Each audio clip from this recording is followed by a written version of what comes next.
30 times.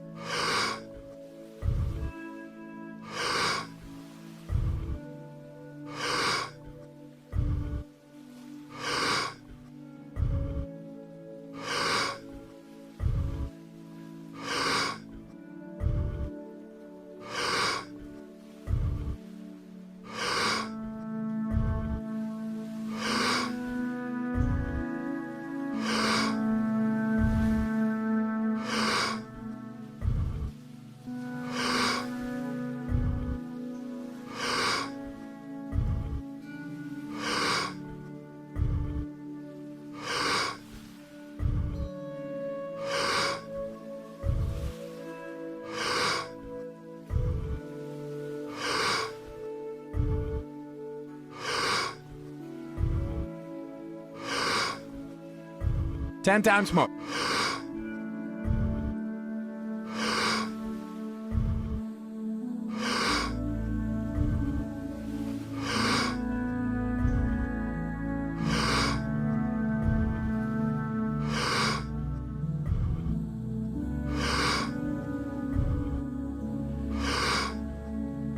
Two times more. Letting go and stop. Recruit the brain and the body. When we feel depressed, we occupy certain postures, we feel it in our gut, we feel it in our limbs, we can feel fatigue, we can feel anxious, and so the emotions are really where you capture that mind, the brain-body contract and relationship very, very intensely. Okay.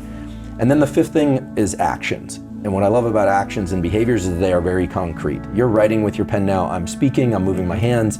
You can measure those things, you can analyze them, we know exactly what the neural pathways are. So we've got sensation, perception, emotions, and actions. Thoughts, yep. And then of course, beneath all that, you've got memories, and people always like to raise intuition. You know, they always say, what about that sixth thing, intuition? And we could talk about intuition, but the reason I like to talk about states and the reason we study states in my lab is that states have two properties that are easy to study somewhat compared to emotions.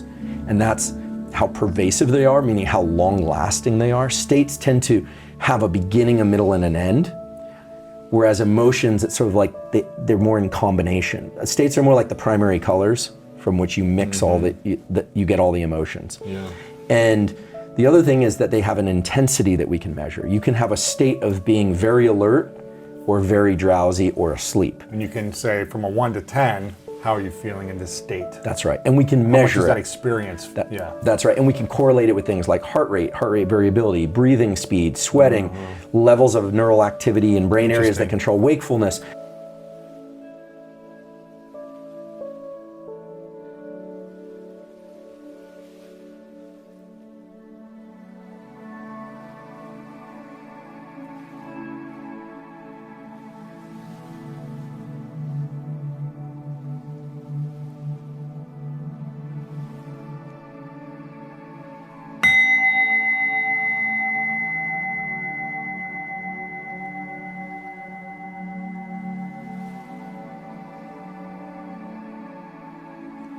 Thirty times.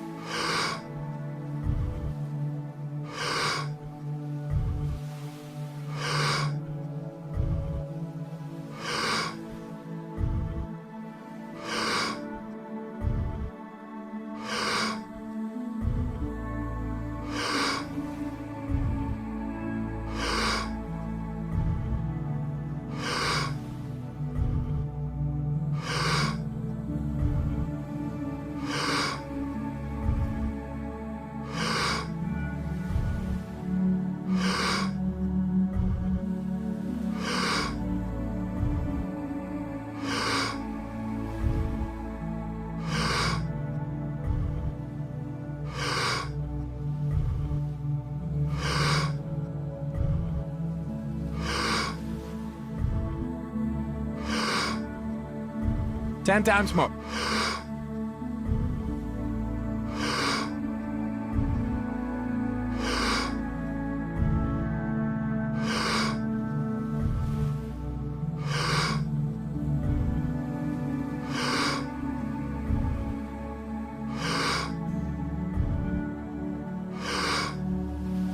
Two times more.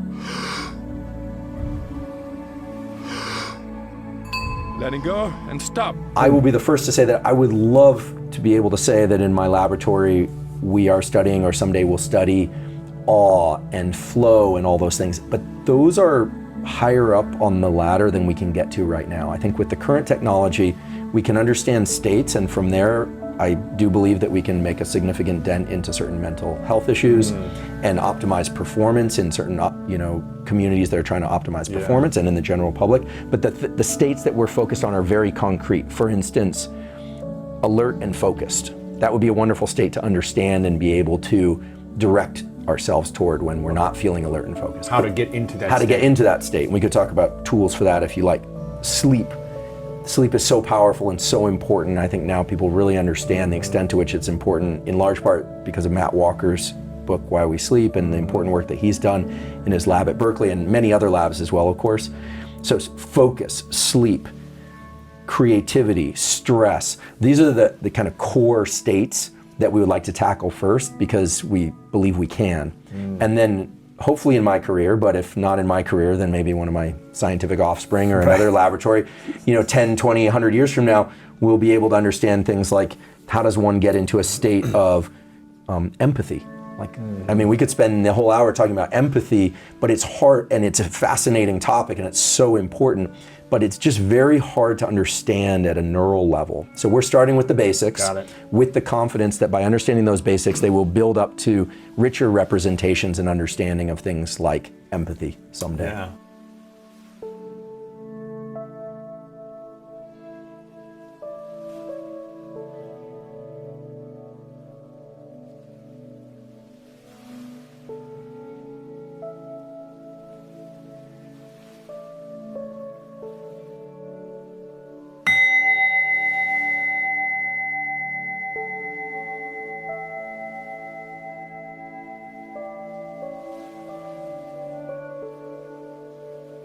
Thirty times.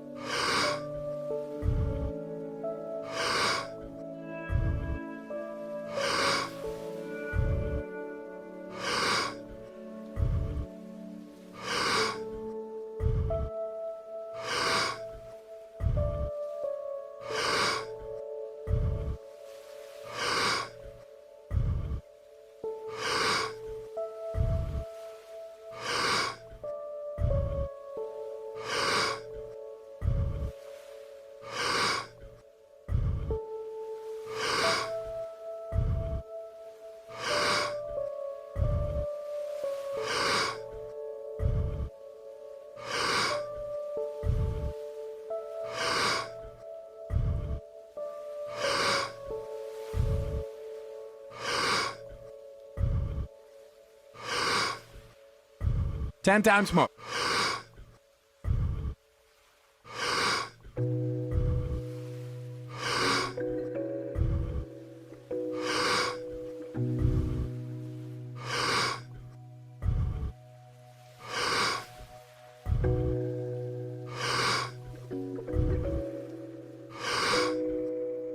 Two times more.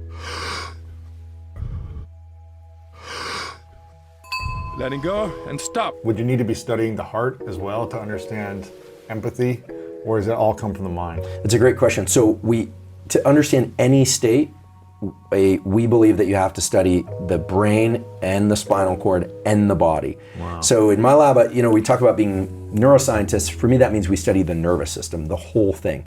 So people who come into my laboratory, we put them into VR environments that simulate some experience. And I realize it's not as real as being in the actual experience in the real world, but you get enough presence, especially because it's very visually and auditorily rich in those environments. People get what's called presence. They forget that they're in a VR environment, at least for moments. And in that time, we're measuring heart rate variability, we're measuring sweating, we're measuring, in many cases, we also have electrodes lowered into their brain because we do this with neurosurgery patients. And so we have access to the brain, we have access to the body. And it's really by recording from all these areas of the brain and body that we can get a fuller understanding of what a state of, say, focus or stress or anxiety really is. If we were just looking in one little corner of the brain or just at the heart, we wouldn't be able to do that.